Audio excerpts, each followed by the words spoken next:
Gold को लेकर इस वक्त मार्केट में क्या चल रहा है, ज्वेलर्स क्या सोच रहे हैं, इस पर एक खास इंटरव्यू हम आपको दिखा रहे हैं।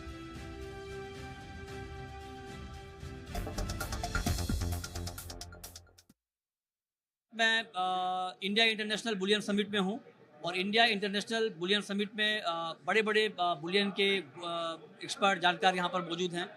उनसे हम लगातार बात कर रहे हैं कि आगे गोल्ड का मार्केट कैसा रहेगा। और इस वक्त हमारे साथ एक बेहद खास मेहमान है। हमारे साथ हैं अशोक गौतम साहब, जो कि एमडी हैं इंडिया इंटरनेशनल बुलियन एक्सचेंज के, IBX के। और IBX के जरिए बहुत सारा काम हो रहा है गोल्ड का। क्या क्या नया अभी वहाँ पर होना है, क्या हो रहा है, इस पर हम बात करेंगे। सर, बहुत स्वागत है आपका जी बिजनेस पर। अभी हमने खबर चलाई थी कि HDFC पहला बैंक था जिसने आपके प्लेटफॉर्म का इस्तेमाल किया इंपोर्ट के लिए। किस तरह से बैंकों का पार्टिसिपेशन आप अगले कुछ दिनों में और देख रहे हैं? मृत्युंजय जी, जैसा आपसे हमने चर्चा भी की थी, HDFC बैंक हमारे यहाँ पहला स्पेशल कैटेगरी क्लाइंट बना है नॉमिनेटेड बैंक कैटेगरी में। जिसमें आपको थोड़ा सा और भी बैकग्राउंड बता दूं कि रिजर्व बैंक ऑफ इंडिया ने लास्ट ईयर एक सर्कुलर निकाला था जिसके तहत उन्होंने दो इम्पॉर्टेंट चीज़ें सबको बताई थी कि जो नॉमिनेटेड बैंक हैं इंडिया में वो as a special category client आके IBX से बुलियन को इम्पोर्ट कर सकते हैं। ये बहुत ही अहम निर्णय था। उसी के तहत उन्होंने एक चीज़ और बताई थी कि जैसा प्रोफेशनल क्लियरिंग मेंबर तो ऑलरेडी परमिटेड था, RBI ने ये भी परमिट किया था कि बैंक्स जो भारत के हैं वो ट्रेडिंग कम क्लियरिंग मेंबर भी बन सकते हैं IBX के एक्सचेंज में। तो ये एक बहुत ही इंपॉर्टेंट चीज़ था जिसके तहत state bank of India, ICICI bank और HDFC बैंक ऑलरेडी ट्रेडिंग कम क्लियरिंग मेंबर बन चुके हैं। एक्सिस बैंक हमारे यहाँ प्रोफेशनल क्लियरिंग मेंबर पहले से है। लेकिन जो एक बड़ी इंपॉर्टेंट पॉइंट था जो हमने आपके चैनल पे आके सबसे पहले बात की थी कि पहला ट्रेड HDFC बैंक ने as a special category client gold का इंपोर्ट करने के लिए किया।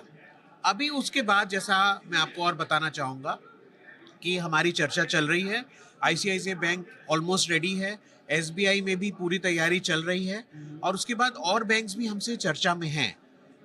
तो कम से कम मैं समझ रहा हूँ कि ICICI और स्टेट बैंक ऑफ इंडिया अगले 2 बैंक होंगे जो हमारे यहाँ से इंपोर्ट करना शुरू कर देंगे और इसके बाद ये एक पूरी प्रक्रिया चालू हो जाएगी क्योंकि आपको पता ही है हर साल नॉमिनेटेड बैंक का licence Reserve Bank of India देता है और अब सभी को परमिटेड है और वो अगर हमारे साथ जुड़े आएंगे तो जो IBX का एक मेन रोल है कि क्या हम एक ऐसा ट्रांसपेरेंट प्लेटफॉर्म बना सकते हैं जिसमें भारत का जो ज़्यादा से ज़्यादा बुलियन इंपोर्ट है वो एक पर्टिकुलर प्लेटफॉर्म के थ्रू आए।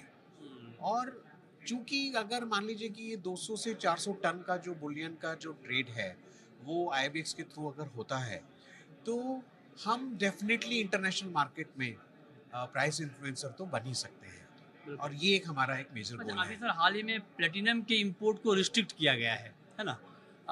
उसमें प्लेटिनम एलॉय के इंपोर्ट को थोड़ा रिस्ट्रिक्ट किया गया है और उसमें 99% या उससे ज़्यादा जो प्योर रहेगा उसी का इंपोर्ट हो पाएगा। इससे कुछ इम्पैक्ट आप देख रहे हैं ओवरऑल इंपोर्ट के ऊपर? इससे अगर आप देख रहे हैं कि मार्केट में जो एक एनोमली क्रिएट हो गई थी क्योंकि बहुत सा जो गोल्ड है वो एज ए प्लेटिनम एलॉय आ रहा था और चूंकि वो 0% ड्यूटी पे भी आ रहा था या और उससे भी जो इस समय नॉर्मल ड्यूटी जो 6% के तहत तो उससे कम ड्यूटी पे आ रहा था और 0% ड्यूटी पे भी आ रहा था, तो वो मार्केट से वो जो गोल्ड प्रोसेस हो रहा था वो गोल्ड प्रोसेस होके मार्केट में इंटरनेशनल प्राइस के डिस्काउंट में बिक रहा था। जब भी इस तरह की चीज़ होती है, चूंकि हमारा इंटरनेशनल एक्सचेंज है और यहाँ पे जो भी प्राइसेस हैं वो इंटरनेशनल मार्केट के आसपास के प्राइसेस रहते हैं, तो उसकी वजह से हमने देखा था कि हमारे यहाँ वॉल्यूम थोड़ा सा कम हुआ था और मार्केट में डिस्काउंट चल रहा था जिसकी वजह से पूरे मार्केट में थोड़ा सा एक नर्वसनेस भी आती है कि क्यों डिस्काउंट हो रहा है, ये सब क्या हो रहा है। क्योंकि देखिए मार्केट प्रक्रिया को अगर अच्छे से चलाना है तो वो ग्लोबल मार्केट और डोमेस्टिक मार्केट का एक अलाइनमेंट बैठना चाहिए और इसके तहत अब मुझे बहुत अच्छा लग रहा है कि ये चूंकि ये सरकार ने एक पहल लिया है इस चीज़ को रोकने के लिए और उसके बाद से देखिए वॉल्यूम्स IBX पे बहुत ज़्यादा हो रहे हैं। अच्छा, आपने कहा कि बैंकों का पार्टिसिपेशन अभी आगे और बढ़ेगा। ज्वेलर्स की का जो पार्टिसिपेशन है वो अभी किस तरह से है? क्या जो नॉमिनेटेड ज्वेलर्स हैं वो बड़ी संख्या में आ रहे हैं या अभी भी झिझक रहे हैं? मृत्युंजय जी, ये तो एक बहुत अच्छा सवाल है और अच्छा कि आपने पूछा और मैं चाह भी रहा था कि आपके दर्शकों को बताऊं।